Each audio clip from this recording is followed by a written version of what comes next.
Hello दोस्तों, नमस्ते। कैसे हो आप सभी। उर्वशी मोटिवेशंस की दुनिया में आपका स्वागत है।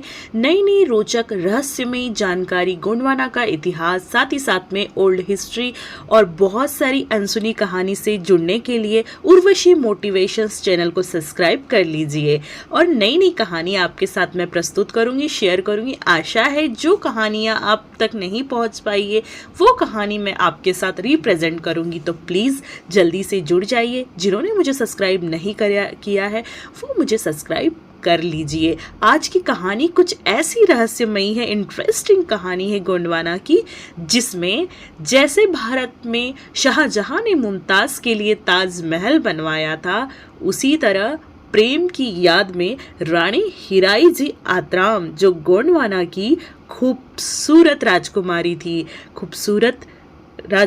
थी, जिनके लिए वीर शाह ने बहुत ही खूबसूरत चंद्रपुर का किला गोंडवाना के इतिहास में बनवाया था। तो चलिए हम आज गोंडवाना के किले के इतिहास की प्रशंसा करेंगे और आशा है आप लोगों को उस किले का इतिहास बहुत अच्छा लगे और नई नई रोचक जानकारी के साथ आपको कुछ गोंडवाना के इतिहास, हिस्ट्री के साथ और नई कहानियाँ सुनने को मिले।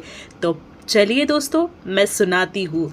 वीर शाह कौन थे। वीर शाह गोंडवाना के राजा बल्लार शाह के पुत्र थे, जिनकी धर्म पत्नी, जिनसे वो बेहद प्रेम किया करते थे, रानी हीरानी, देखने में बहुत कुशल, घोड़ा सवारी।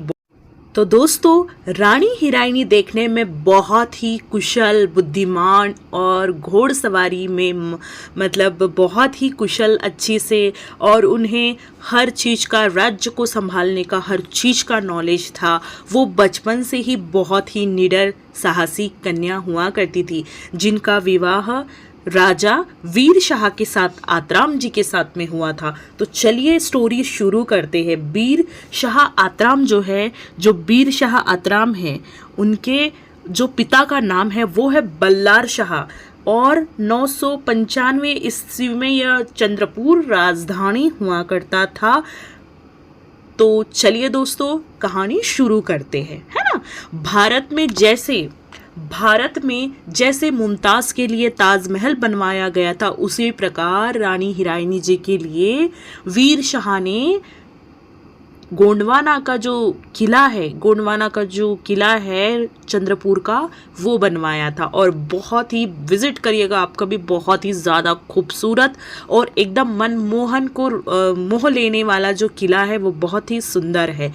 तो चलिए शुरू करते हैं। रानी हीराई आत्राम ने अपने पति की याद में भव्य समाधि बनाई। यह दोस्तों उल्टा होता है, जो रानी हीरानी जो है, इनके पति की याद में इन्होंने समाधि बनवाई थी, और जो मुमताज़ की याद में शाहजहां ने बनवाया था, उसी प्रकार रानी हीराई ने अपने पति की याद में। तो सोचिए गोंडवाना में उस प्रकार कितना मतलब अटूट प्रेम हुआ करता होगा, और वो महान राजा मतलब कितने क्रांतिकारी, कितने वीर और कितने मतलब बिल्कुल निडरतापूर्वक अपने साम्राज्य का संभालने के लिए सक्षम, जिस प्रकार से 52 गढ़ों का उन्होंने इतिहास रचा। तो चलिए आज मैं आपसे पेश करती हूँ गोंडवाना के इतिहास। तो शुरू करने से पहले चलिए जय सेवा, जय जोहार, जय गोंडवाना, जय आदिवासी। तो चलिए दोस्तों, दक्षिण गोंडवाना साम्राज्य का विशाल साम्राज्य, कन्हान नदी, अभोर से संगम, पवनार, वर्धा के संगम तथा गोदावरी। तो दोस्तों, रानी हीराई जी ने लोकप्रिय योगी कार्य किए। उन्होंने आत्राम राजवंश को बहुत ही गौरवान्वित नाम दिया है। जैसे आपको बताती हूँ, पुरखों की समाधि राजा वीर शाह, अपने पति की उन्होंने समाधि बनाई, और समाधि स्थल कई किले, महल, तोपे, तालाब, घाट, नहर, बाजार हाट, वहाँ के लोगों के लिए हर सुख सुविधाएं बनाई। और शिक्षा की व्यवस्था, सोचिए उस समय भी शिक्षा की व्यवस्था कितनी बड़ी बात हुआ करती थी, और सोचिए गोंडवाना काल में भी शिक्षा हुआ करती थी। तो शिक्षा, कला, संगीत, सोचिए संगीत भी उस समय हुआ करता था। तो कितनी बड़ी बात है कि गोंडवाना कितना विशाल जो है वो रहा होगा और किस प्रकार से वह कला एवं संस्कृति को विख्यात किया होगा और बढ़ावा दिया गया होगा। तो सोचिए कितनी बुद्धिमान ये रानी, कितनी खूबसूरती के साथ साथ में बुद्धिमान और कला से विख्यात और विकसित महारानी थी। तो महारानी हिराइनी ने स्वर्ण चांदी और सोचिए गोंडवाना के किले के, गोंडवाना साम्राज्य के राज्य में स्वर्ण के, चांदी के, तांबे के सिक्के चलवाए जाते थे। मतलब उस समय सोने के सिक्के हुए करते थे भाई, ऐसा नहीं है कि खोटे सिक्के। आज के ज़माने में तो हम जो सिक्के चला रहे वो खोटे सिक्के हैं, लेकिन सोचिए चांदी और सोना, कितनी बड़ी बात होती है। तो गोंडवाना कितना समृद्ध रहा होगा और कितने अच्छे से साम्राज्य को उस समय चलाया गया। सिक्के चलाए और प्रजा स्वर्ण मुद्रा में लगान देती थी। सोचिए सोचिए कितनी बड़ी बात हो गई है।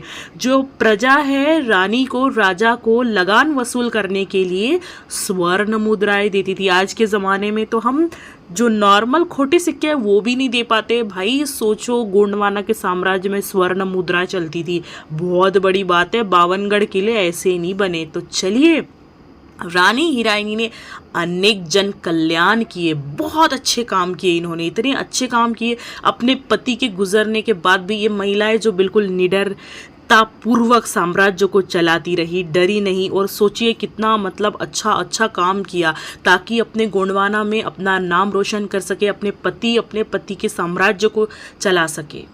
वर्तमान में जो महिलाएं हैं थोड़ी थोड़ी चीज़ों में कमज़ोर हो जाती है। सोचिए रानी हिराइनी, नाम से ही हिराइनी, नाम से ही आप मतलब हीरे जैसी चमक, चेहरा एकदम खिलखिलाता हुआ, हमेशा चेहरे पे रौनक, हमेशा पॉजिटिविटी, अपने आप को हमेशा साम्राज्य को चलाने के लिए हमेशा तत्पर रहना, खड़े रहना, हर परिस्थिति, विकट परिस्थिति में लड़ने के लिए शस्त्र बल और हमेशा बुद्धि का प्रयोग करके राज्य की रक्षा करना। सोचिए रानी हिराइनी ने अनेक जल कल्याण कराए। ताड़ोबा के जंगल में, सोचिए ताड़ोबा के जंगल में वन्य प्राणियों, मतलब इनको वन्य प्राणियों, जीवों से भी बहुत ज़्यादा लगाव था। ताड़ोबा के जंगल में तालाब बनवाए ताकि जो वन्य जीव है वहाँ के भटक ना सके, वो पानी मिले, उनको भोजन मिले, प्रॉपरली उनकी व्यवस्था हो सके। सोचिए उस समय भी आदिवासी जल जंगल ज़मीन से कितना जुड़ा हुआ था और कितना जल जंगल ज़मीन के बारे में सोचता था। और ये इतिहास गोंडवाना का बया है, ये इतिहास गोंडवाना का अमर गाथा जो है वो बता रहा है कि देखिए उस प्रकार जो गोंडवाना के राजा रानी हुआ करते थे वो किस प्रकार जंगलों की सुरक्षा के लिए, वहाँ के वन्य जीवों की सुरक्षा के लिए तालाब बनवाए जाते थे। घोड़ादीह का तालाब जंगलों में वन्य प्राणियों के लिए, पानी और पक्षी विहार करने के लिए जल विहार बनवाई थी। सोचिए कितनी बड़ी बात है भाई, जल विहार बनवाई थी। वर्धा का जो वेनगंगा नदी जो है, इरादी झरपट नदी में घाट तथा नावों से लोग नदी पर करते रहते थे। सोचिए नावें भी उस समय इस महारानी ने बनवाई थी। संपूर्ण राज्यों के किलों में हाथी पर शेर के पत्थर के राज चिन्ह बनवाए थे भाई। यही तो गोंडवाना का असली इतिहास है और यही चिन्ह है जिससे हमारे गोंडवाना की पहचान होती है, जो हमारे पूर्वज हमारे लिए छोड़ गए हैं। हर किला हर इतिहास कुछ बयां करता है, हर किला हर इतिहास कुछ बयां करता है, हाथी पर शेर सवार, पत्थर के राज चिन्ह। तो इन्होंने अपने पति, जो अपने पति थी हिराई, अपने मुद्रा चांदागढ़ के पूर्व में खांडक्या बल्लाड शाह के स्वर्ण मुद्रा बनाई और चांदी और तांबे के सिक्के चलते थे, जो दूसरे राज्यों में भी उन सिक्कों को मूल्य में पूर्त 2 टोला का 1 टोला का मुद्रा का प्रचलित हुआ करता था। मतलब सोचिए कितनी व्याख्या और कितना प्रचलित था कि हर राज्य में चला करते थे। अपनी 15वीं वर्ष शासनकाल, 15 साल वर्ष शासन किया है भाई इन्होंने। राज्य शासन काल में राज्य सुरक्षा, समृद्धि और भावी राजा गोदपुर से 20 वर्ष के आयु तक के अच्छे शासक बनने के लिए योग्यताओं से शिक्षित किया। और सोचिए गोदपुत्र, उन्होंने एक पुत्र को गोद लिया था। सोचिए कितनी महान सोच और कितनी महान रानी रहा होगी कि सोचिए उन्होंने एक पुत्र को गोद लिया और 15 वर्ष शासन काल के बाद उस बच्चे को योग्य बनाया, शिक्षित बनाया। 1719 में रानी के पुत्र राजा गद्दी पर सौंप दिए गए, मतलब 1719 में उनके बेटे को गद्दी पर बिठाया गया। इसके पुत्र राम शाह उनका पुत्र था। चांदागढ़ के किले की चांदी का फांदा की राजधानी में अच्छी तरह से प्रशासित किया करते थे। सोचिए कितना अच्छा प्रशासन रहा। जब रानी ही इतनी महान होगी तो पुत्र कितना महान होगा। 1728 में 65 वर्ष की आयु में लिंगोवासी हो गई। ओहो, बहुत बड़ा दुख हुआ कि राजमाता जो हमारी गोंडवाना शासिका थी वो लिंगोवासी हो गई। हमारे गोंडवाना साम्राज्य में पहले ऐसा हुआ करता था, कोई मृत्यु होती थी किसी की तो लिंगोवासी कहा जाता था, और आज भी यही चीज प्रचलित है। राजा वीर शाह के समाधि स्थल के पास रानी हीराई की समाधि है। उनके प्रेम की यादगार में गोंडवाना आज भी अमर रहेगा, अमर है और हमेशा अमर रहेगा। तो माता रानी ने क्या कहा था, रानी हीराई ने कहा, दाई ने कहा था, जब मेरी मृत्यु होगी मेरी समाधि कहाँ बनवाना, मेरे पति की ही समाधि के बाजू में बनवाना। ये उनका कहना था प्रजा के लिए, आखिरी उपदेश और उनकी संतान के लिए। तो उनके पुत्र जो थे राम शाह, इन्होंने क्या किया ना, अपनी पिताजी की समाधि के बाजू में ही अपनी माता की समाधि बनाई, क्योंकि वो बेहद प्रेम करती थी और वो चाहती थी कि मतलब आसपास में ही हो। और महारानी हीराई का साम्राज्य काल मुगल सल्तनत, मराठा बहमनी सुल्तनत और अपने निजी परिवार के जीवन भर युद्ध संघर्ष करती रही। बाप रे, बहुत बड़ा इतिहास है। उन्होंने अपने तो महारानी हीराई ने क्या किया, मराठों के साथ में युद्ध किया, बहमनी के साथ में युद्ध किया, अपने परिवार निजी जीवन भर युद्ध करते हुए संघर्ष बिताया। आराम से नहीं, संघर्ष के साथ अपना जीवन व्यतीत किया, साम्राज्य को विकसित किया, साम्राज्य की हर व्यवस्था को देखा। उन्होंने अपने शासनकाल में 16 युद्ध लड़े। सोचिए, एक अकेली महिला महारानी हीराई ने, गोंडवाना साम्राज्य की रानी ने 16 युद्ध अकेले लड़े। तो सोचिए उस समय क्या इतिहास रहा होगा गोंडवाना का, जो आज हमारे लिए अमर है।